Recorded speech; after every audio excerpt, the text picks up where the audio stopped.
Senhor, irmãos. Uma alegria estar aqui com vocês, viu? Nós viemos de Curitiba para cá de carro, e aí, em determinada altura do caminho, uma das crianças me perguntou: papai, você moraria em Goiás? Você mudaria para Goiás? E assim, eu conheci um pouco melhor Goiânia agora. Tive uma breve experiência ano passado profissional, vim de manhã e voltei à tarde, então não conhecia, e eu disse para eles o seguinte: pelo testemunho da igreja que nos chegou até em Curitiba, eu me mudaria. Então, pelo testemunho de vocês que chegou até lá, eu viria, não pelo trabalho, não por qualquer outra coisa. Pode parecer uma palavra de orgulho para os irmãos, né? Olha, nosso testemunho chegou, mas eu queria dizer que é o contrário disso. É uma palavra de grande peso. O Senhor tem concedido a vocês um depósito, não é verdade? E quando eu recebi o convite para fazer esse compartilhar aqui com os irmãos, e fui buscar o Senhor para que desse direcionamento e que não fosse as minhas palavras aqui para os irmãos, mas de fato aquilo que o Senhor tem no coração dele. Diz um irmão do século passado que a mesa, o momento da mesa, é o ministério dos homens para Deus. Nós louvamos o nosso Senhor. Mas quando começa a ministrar da palavra, é o ministério de Deus para com os homens. Então nós queremos que esse seja o momento em que o Senhor fale ao nosso coração.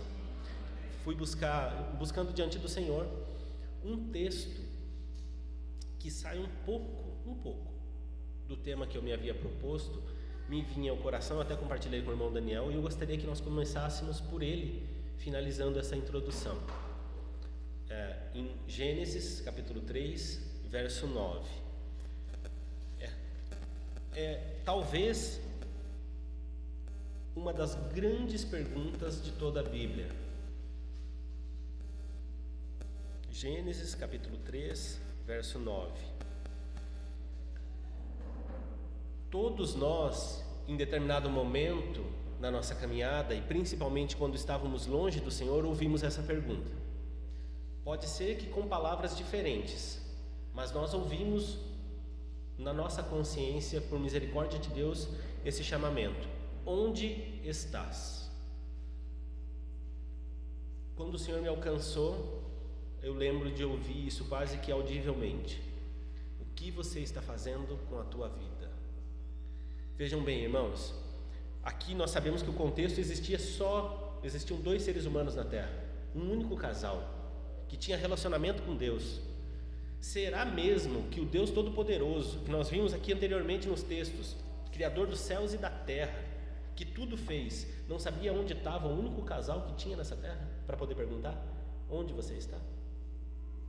Será que ele não sabia atrás de qual moita Adão tinha se escondido? Essa pergunta não tem relação com a posição geográfica de Adão.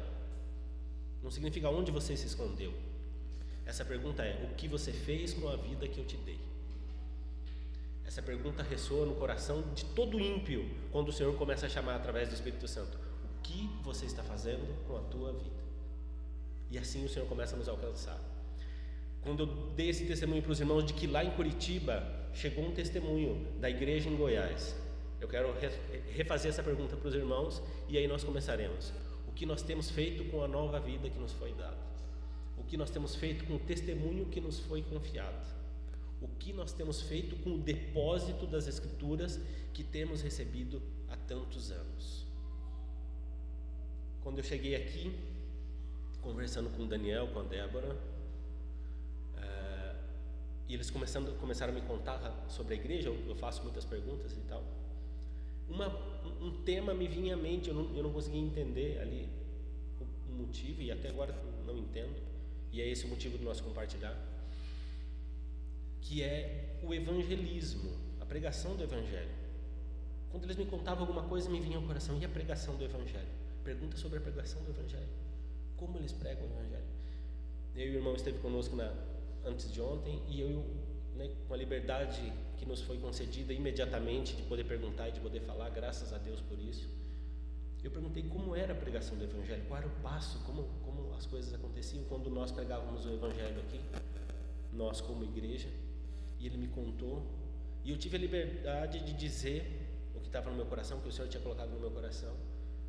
de que nós precisávamos, e eu falo nós, me colocando como igreja aqui junto com os irmãos, nós precisávamos dobrar o nosso coração e clamar ao nosso Senhor em direção a esse assunto, a igreja aqui nessa localidade, a respeito da pregação do Evangelho. A pregação do Evangelho é fruto de um enchimento do Espírito Santo. A pregação do Evangelho é fruto de ver a Cristo. E se nós temos visto a Cristo diariamente, nós precisamos pregar o Evangelho. Quando o Senhor falou lá em Mateus que nós deveríamos pregar, ali é um mandamento. Não existe evangelista nesse quesito. Somos obrigados a pregar o Evangelho. Aí o evangelista é aquele irmão com um talento, com um dom, que ele abre a boca e multidões e muitas pessoas são alcançadas. Graças a Deus por isso. Mas todos nós, em alguma medida, devemos pregar o Evangelho. Por quê? Porque vimos o Messias. Estava compartilhando com a irmã Débora. Nós podemos abrir ali em João, capítulo 1. Evangelho de João, capítulo 1. Deixa eu ver se é João 1 mesmo, irmãos, ou se é 2. Eu não lembro exatamente. Me perdoem a memória.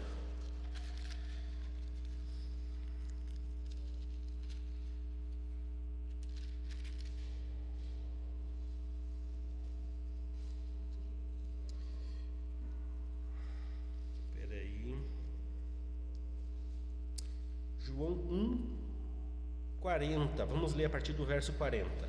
Evangelho de João, capítulo 1, verso 40. E era André, irmão de Simão Pedro, um dos dois que ouviram aquilo de João e o haviam seguido. Este achou primeiro a seu irmão Simão e disse-lhe: achamos o Messias. Achamos o Messias. Quando o nosso coração, quando nós vemos a Cristo, lá no início da nossa conversão, ou seja agora, depois de um novo enchimento do Espírito Santo, a nossa função é dizer: eu encontrei o Messias. A razão da minha vida mudou. Essa é uma frase que me marca demais. A razão da minha vida mudou. A razão da minha vida antes era o trabalho, era a minha família, era o esporte, era o meu corpo, era a minha profissão. Mas agora a razão da minha vida mudou. A razão da minha vida é outra, porque eu encontrei o Messias. Isso deve arder no nosso coração, irmãos. Nós não podemos passar a nossa vida, nós não podemos passar o nosso dia falando sobre o trabalho que nos toma a mente. Eu sei muito bem sobre isso, mas sem que nós tenhamos amor por aqueles que se perdem diariamente. Nós não podemos ter no nosso coração a influência de ver um casal homoafetivo passando e ter raiva no nosso coração. Não é esse sentimento que o nosso Senhor teve nessa terra, cheio do Espírito Santo. Ele não olhou para ninguém com raiva. Aqueles que são cheios do Espírito Santo devem olhar e ter misericórdia deles. 3 sinais marcam a nossa relação com o pecado quando somos cheios do Espírito Santo. Primeiro é repulsa pelo pecado. A certeza é gratidão pela fé que nos foi dada em Cristo e que nos livrou do pecado. E a terceira, irmãos, é compaixão e misericórdia. Eles ainda não conhecem o Messias que eu conheço. Essa deve ser a tônica da nossa vida, ao olhar os pecadores que se perdem diariamente. Então, quando eu falo em pregação do Evangelho, isso que o Senhor tem colocado no meu coração, não necessariamente são missões, e graças a Deus pelas missões distantes, como os irmãos vão agora para o Nordeste brasileiro, graças a Deus por isso. Mas eu estou falando da nossa família, eu estou falando dos nossos colegas de trabalho, eu estou falando dos nossos vizinhos, eu estou falando do mercado. A hora que você está comprando alguma coisa e uma caixa do mercado é mal educada com você, entende? Talvez ela não tenha encontrado o Messias que te encontrou pelo caminho. E é isso, eu assim, não tenho nenhuma pretensão, irmãos, em trazer nada novo, nenhum texto, porque o Senhor tem concedido depósito aos irmãos. Talvez pareça que eu esteja chovendo no molhado, mas não é.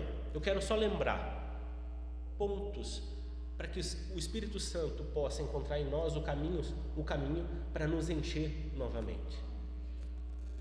E é aí onde eu gostaria de entrar. Eu gostaria que nós abríssemos, então, efetivamente no nosso tema, em Ezequiel, capítulo 36, a partir do verso 26.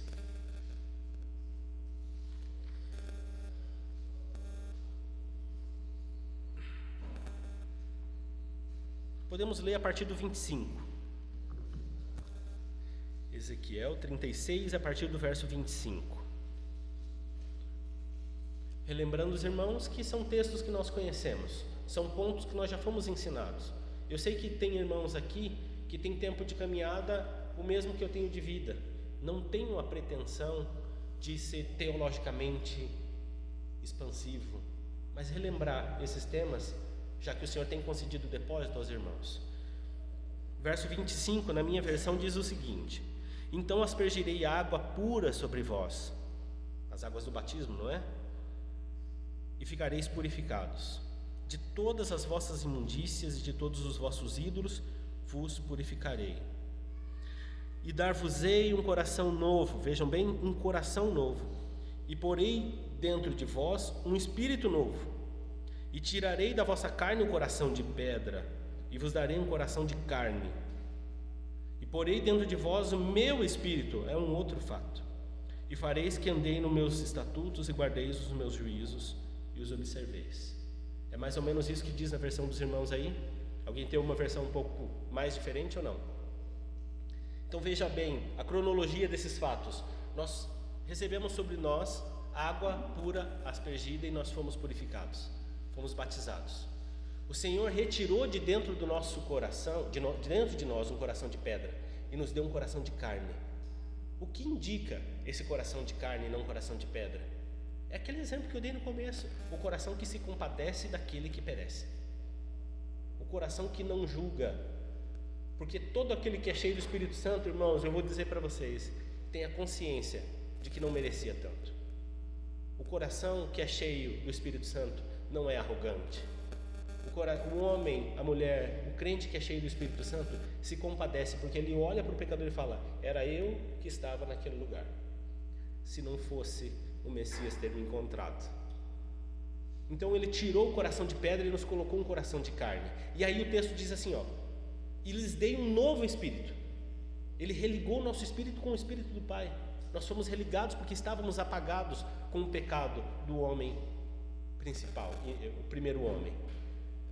E aí ele diz uma outra frase: e lhes darei o meu espírito. Então nós temos um coração de carne, o nosso espírito tem acesso ao Pai ilimitado. O véu que separava já não separa, como escreveu aquele irmão naquele cântico tão precioso.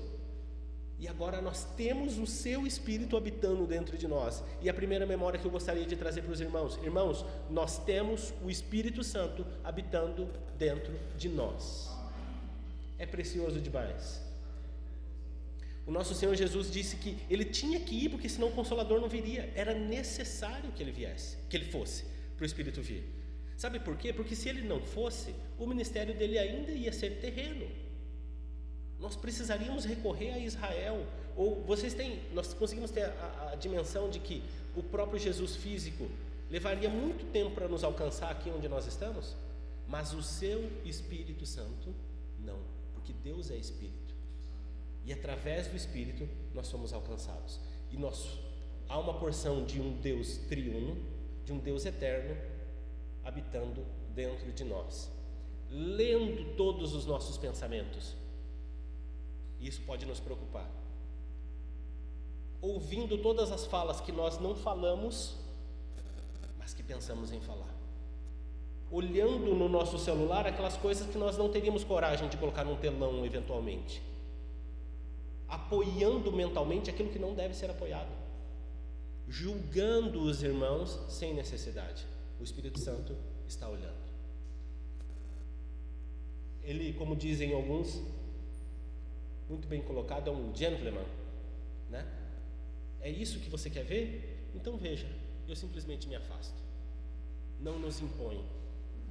Então nós temos o Espírito Santo habitando dentro de nós, esse Espírito que nos leva a evangelizar. E às vezes nós podemos pensar assim, ó: por que não acontece mais o evangelismo? Eu não estou falando exclusivamente dessa localidade. Ou por que não se manifestam os dons no meio da nossa congregação? Ou por que nós não conseguimos evoluir ou caminhar mais em amor ou mais em serviço? Não é verdade? Aí nós devemos lembrar que o Espírito Santo está em nós, nos foi concedido quando cremos em Cristo. Do mesmo modo que nós ressuscitamos com Cristo quando saímos das águas do batismo, Nós recebemos o Espírito Santo quando ele foi glorificado nos céus. É o penhor da nossa herança. Quando ele voltar, não será mais necessário. E nós estávamos aqui cantando, louvando, partimos o pão, dizendo que nós partimos esse pão até que ele venha. Enquanto ele não vem, o Espírito Santo segue o seu trabalho. E qual é o trabalho, irmãos? De nos fazer iguais a Cristo. Iguais a Cristo que, ao ser cheio do Espírito Santo, quando foi batizado no Jordão, foi conduzido diretamente aonde? Ao deserto. Ele não foi ser servido num grande banquete. Ele não foi, ao contrário do que muitos imaginariam, receber uma coroa e um trono. Ele foi para o deserto ser tentado e sofrer grandes danos. E é isso que o Espírito tem interesse em fazer conosco. Nos encher, a ponto de que um deserto se torne um banquete acompanhado do Espírito Santo que nos encheu. Nós somos cheios do Espírito Santo. Essa é uma certeza que nós devemos ter. Amém? Vamos abrir um novo texto em Atos 1:8. Atos capítulo 1, verso 8.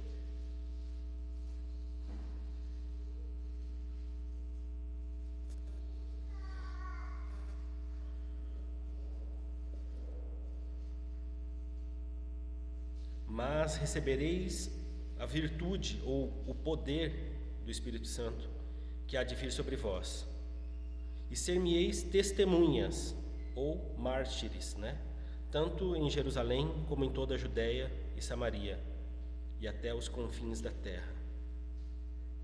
Esse texto nos diz que ao receber o Espírito Santo nós seríamos cheios de poder e seríamos suas testemunhas. O texto, a palavra testemunhas é mártir, o mesmo que aconteceu com Estevão. Nós seríamos suas testemunhas a ponto de morrer. Irmãos, eu não estou aqui como um mestre das Escrituras, eu estou aqui como testemunha. E foi isso que eu comecei dizendo para os irmãos. Testemunha de que chegou até a minha localidade um bom testemunho a respeito de vocês. Testemunha de que o Senhor tem nos alcançado. Testemunha, só é testemunha quem viu, não é verdade? Ninguém que pode ser chamado para testemunhar a respeito de um crime ou de um fato que não viu. Nós vimos o Messias e nós somos suas testemunhas na terra.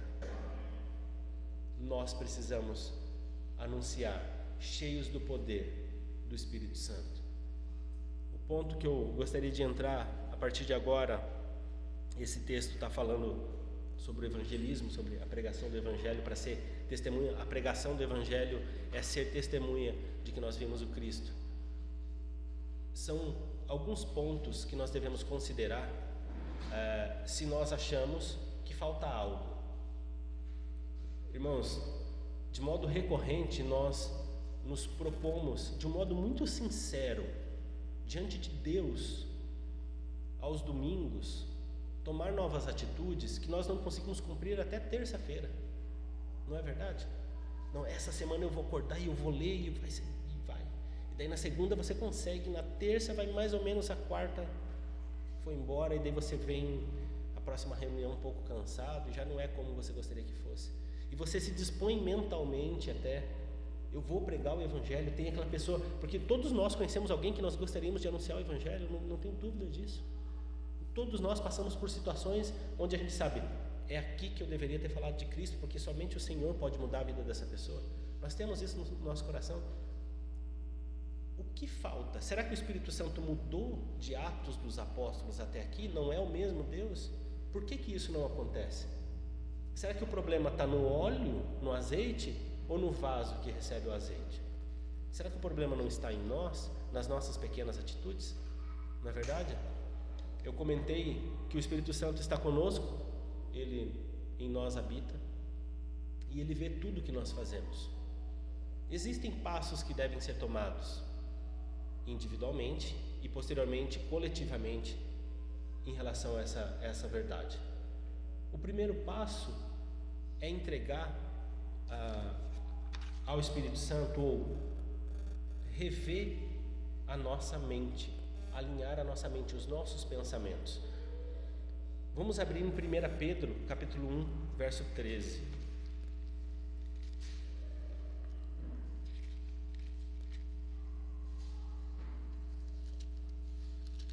1 Pedro, capítulo 1, verso 13.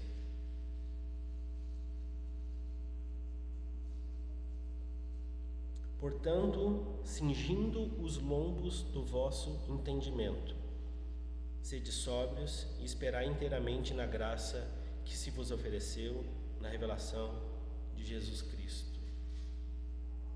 Romanos capítulo 12,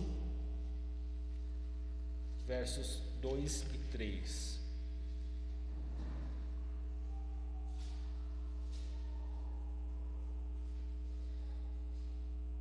E não sede conformados com esse mundo, mas sede transformados pela renovação do vosso entendimento, para que experimenteis qual seja a boa, agradável e perfeita vontade de Deus.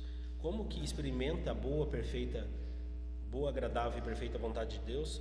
Pela renovação do vosso entendimento, e não se conformar com o mundo. Mais um texto que fala sobre a vaidade da mente. Efésios capítulo 4, verso 17.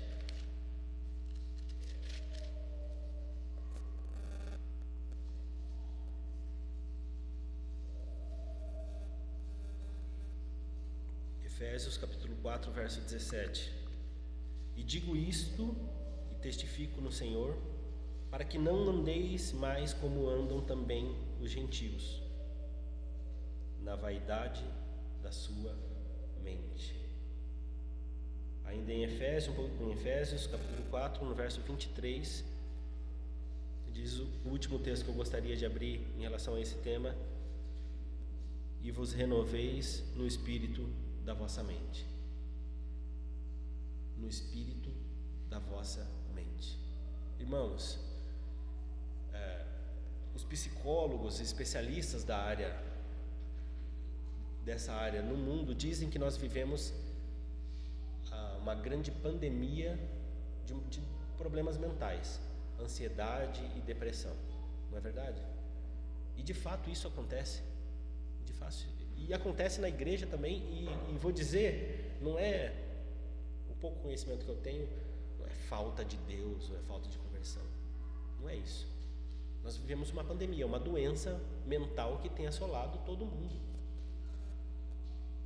Quando o Senhor Deus nos deu as Escrituras, Ele já previa tudo isso e tem nos ensinado como nós podemos também resolver esses problemas, renovando a nossa mente, nos enchendo do Espírito um tanto mais. Quando nós temos uma mente que não é renovada, e veja, essa não renovação da mente, ela não acontece por grandes fatos. Nós não entramos num funil perigoso de afastamento do Espírito Santo e proximidade com o mundo de uma vez por todas. Não é num grande pecado. Não estou falando de grandes coisas, estou falando de pequenas coisas, e esses detalhes que eu gostaria de trazer para os irmãos. Cingir os lombos do nosso entendimento, como disse Pedro, significa amarrar o pensamento para que ele não vá além do que convém. Significa dominar aquilo que você pensa. Sabe quando nós deitamos para dormir e vem aquele pensamento que muitas vezes nós cultivamos e parecem inofensivos? Esse tipo de pensamento, qual é a origem, qual é a motivação do nosso coração?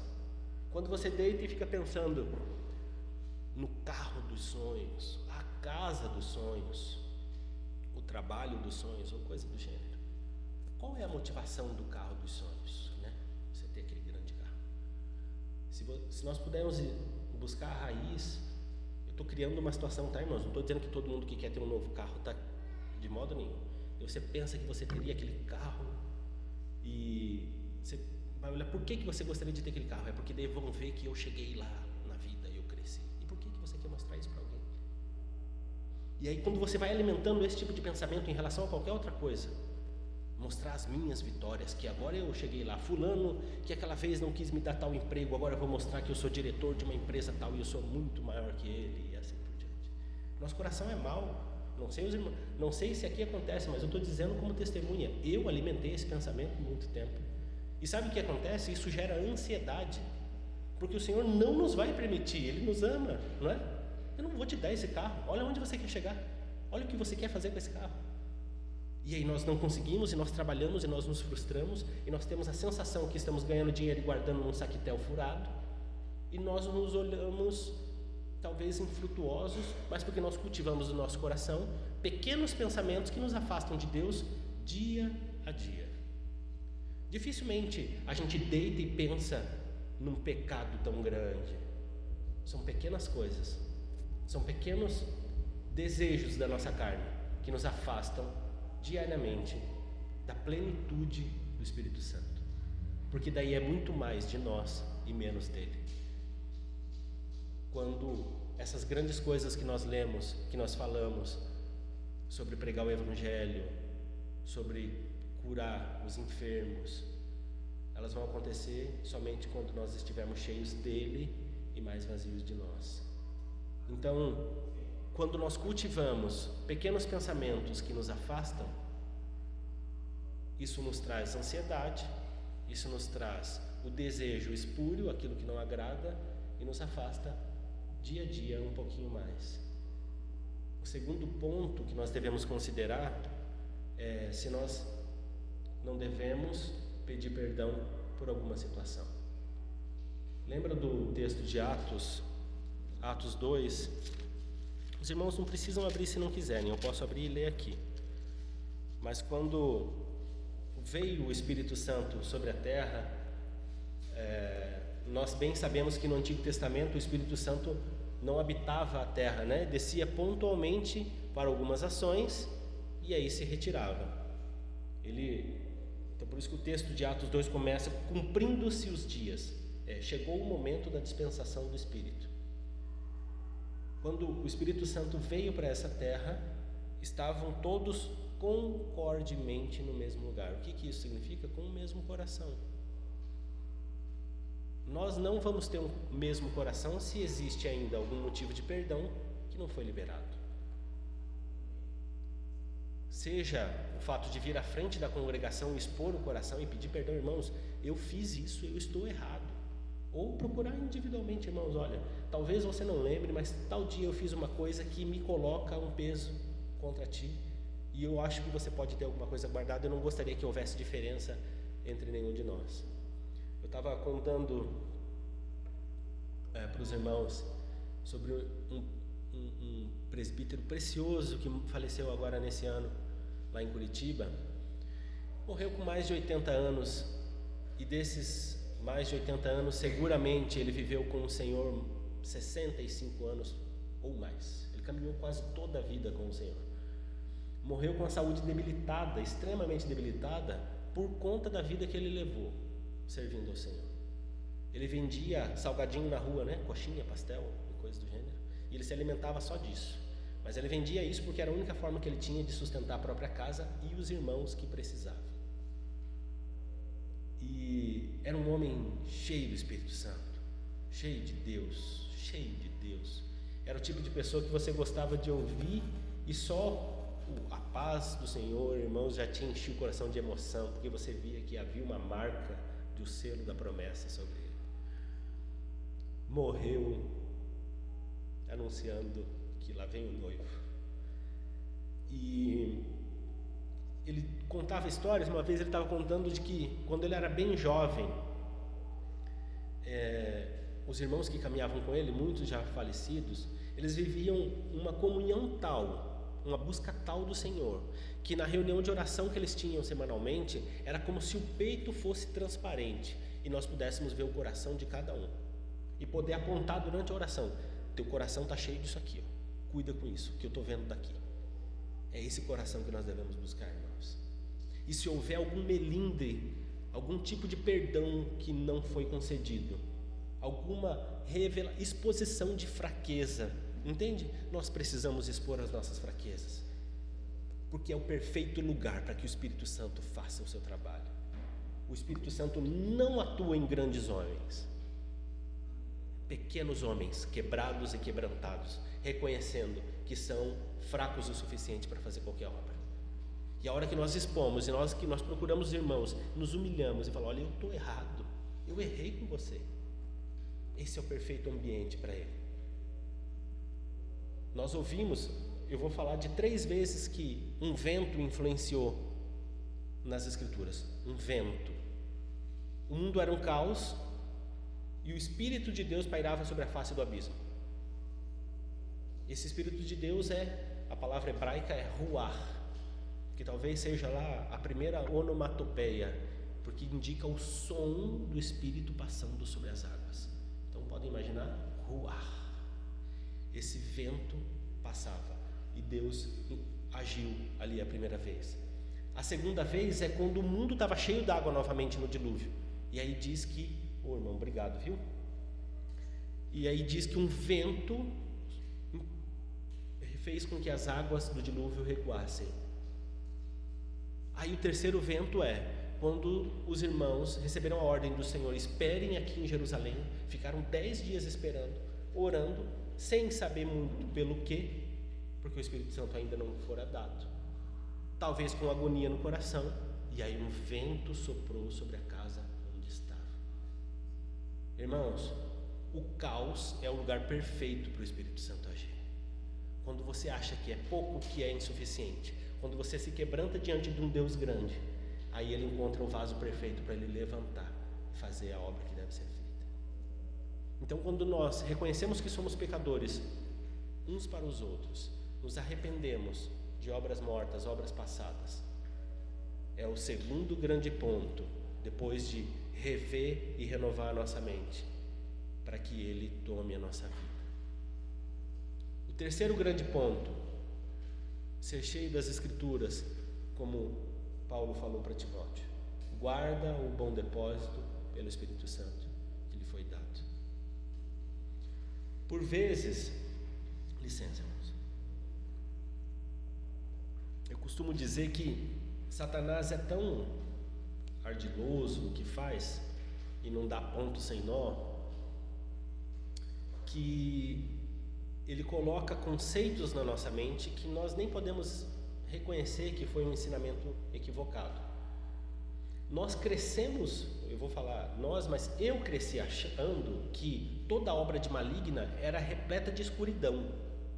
Então, uma possessão, por exemplo, destruía, rodava e quebra a cadeira e espuma e roda no chão. E não necessariamente é isso. Nós vamos ver Paulo dizendo que podem existir ensinos de demônios no púlpito, não é verdade? Uma aparência de piedade que nega a eficácia dela. Nós crescemos achando também que todo mover de Deus é repleto de lágrimas e gritos e choro, e não necessariamente, irmãos. E aí às vezes nós sentamos para ler as Escrituras em um tempo diante do Senhor e a gente leu um capítulo, um livro, e pode pensar: não entendi nada. Entende? Não foi bom. Eu acho que Deus não tem falado comigo. O Senhor não age nas nossas emoções, não é verdade? Nós estamos enchendo um depósito para que Ele use quando for pertinente a Ele, e não para nos fazer cheios de conhecimento somente. Então, o texto de 2 Timóteo, guarda o bom depósito pelo Espírito Santo, leia, mesmo que você não sinta nada, leia e leia. O último ponto que eu gostaria de falar sobre isso espere. A ordem que o Senhor Jesus deu para os discípulos: esperem. Mesmo que você não esteja vendo nada acontecer, espere, porque Ele tem interesse em continuar essa obra. Ele não nos chamou para ser um crente de domingo. Ele não nos tirou de onde nós estávamos para nos fazer viver o domingo e nada mais. Espere pacientemente, em devoção, se arrependendo diariamente daquilo que Ele tem falado. Eu tenho certeza, irmãos, que eu falei essas coisas, os irmãos lembraram de uma pequena coisinha. Mas será que eu devo procurar fulano por esse negócio que para mim é tão pequeno? Obedeça a primeira ordem, é só a primeira. Tem uma preposição no grego que é eis, que significa para dentro. Então quando fala lá assim, em todos que creem no seu nome, a melhor tradução seria para dentro do seu nome, porque indica uma continuidade. Quando fala de glória em glória, não é? A melhor tradução seria glória para dentro de glória. Quando fala de fé em fé, a melhor tradução seria glória é fé para dentro de fé. Então, se o Espírito Santo soprou no seu coração agora, faça isso, e você pensa, é muito pequeno, obedeça esse muito pequeno, porque o maior vem amanhã. Fé para dentro de fé, glória para dentro de glória, até que vai chegar o momento em que ele vai dizer, é aquele que eu desejo levantar da cadeira de rodas. Vai e puxa, porque a intimidade é tão grande, desde um fio de obediência que começou num pedido de perdão, e aí nós seremos cheios dele, porque nós obedecemos tudo o que ele nos diz, as pequenas e as grandes coisas. Nós caminhamos com ele diariamente. Quando ele diz, não abra esse site, vai aparecer algo que não agrada, passe dessa página, não responda desse modo. A tua esposa está magoada, vai pedir perdão, entende? Você foi grosseiro com teus filhos, não durma sem ligar para o fulano que você entristeceu. Quando nós obedecemos essas pequenas coisas, eu não estou falando de grandes coisas, irmãos. Ele de fato sorri e diz, ele está pronto para o próximo passo. Eu posso confiar mais, porque ele tem sido fiel naquele pouco que eu entreguei. Eu estou pedindo pequenas coisas e ele tem sido fiel a essas pequenas coisas. E de fato, quando isso começar a acontecer, o Senhor mesmo vai trazer aqueles que ele deseja colocar nessa arca. Nós não precisamos ir buscar. O Senhor mesmo vai trazer aqueles que ele deseja salvar para colocar dentro dessa arca.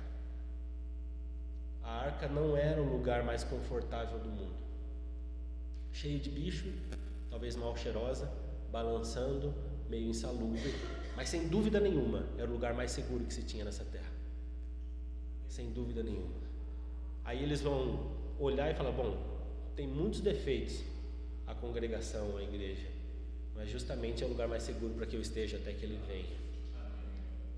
Quando o nosso coração estiver cheio, que nós clamarmos coletivamente, eu acho que é um grande ponto, de que clamemos coletivamente por um novo enchimento do Espírito Santo. Nós já o temos, é claro que nós já o temos, mas que aconteça um novo enchimento. Novos enchimentos devem acontecer e nós devemos ter os olhos atentos para isso.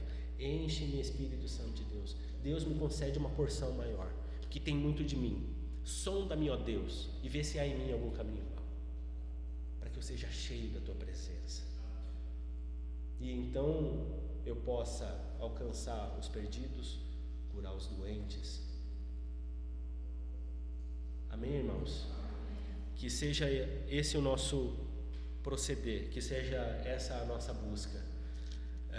Eu comentei com os irmãos que, de um modo prático, os irmãos em Curitiba têm um material que foi construído para a pregação do Evangelho.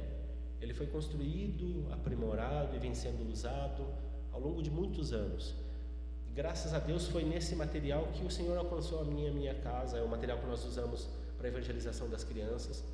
Ele foi construído com base no material do Missão Novas Tribos, que é um produto que foi desenvolvido há muito tempo atrás para evangelizar povos ágrafos, ou seja, que não tinham nem idioma, que não tinham escrita ainda.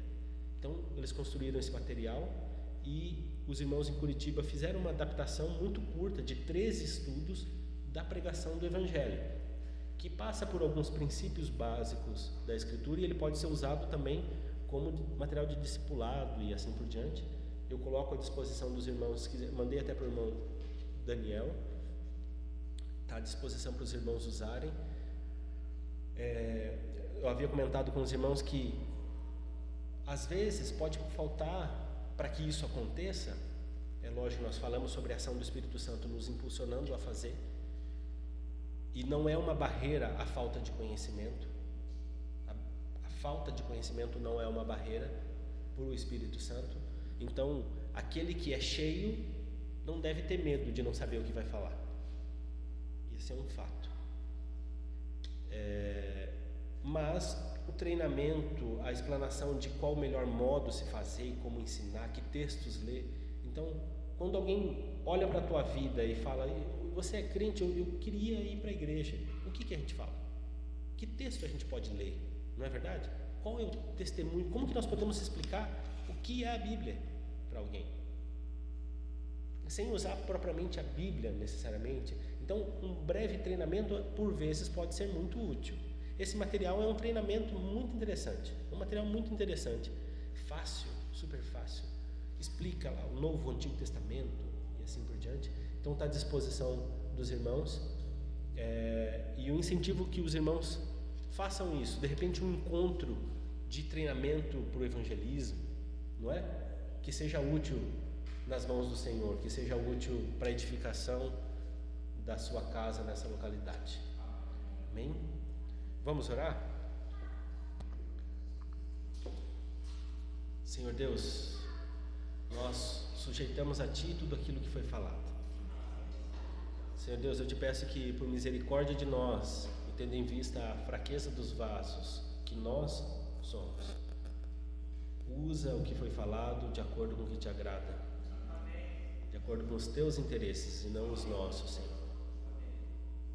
Grava no nosso coração aquilo que é teu, nos faz lembrar hoje durante o dia das atitudes que nós devemos tomar em relação à presença do doce Espírito Santo conosco. Que o teu Espírito Santo nos lembre, nos traga à memória o que nós devemos nos arrepender, que nos traga à memória a atitude que nós devemos deixar ou assumir.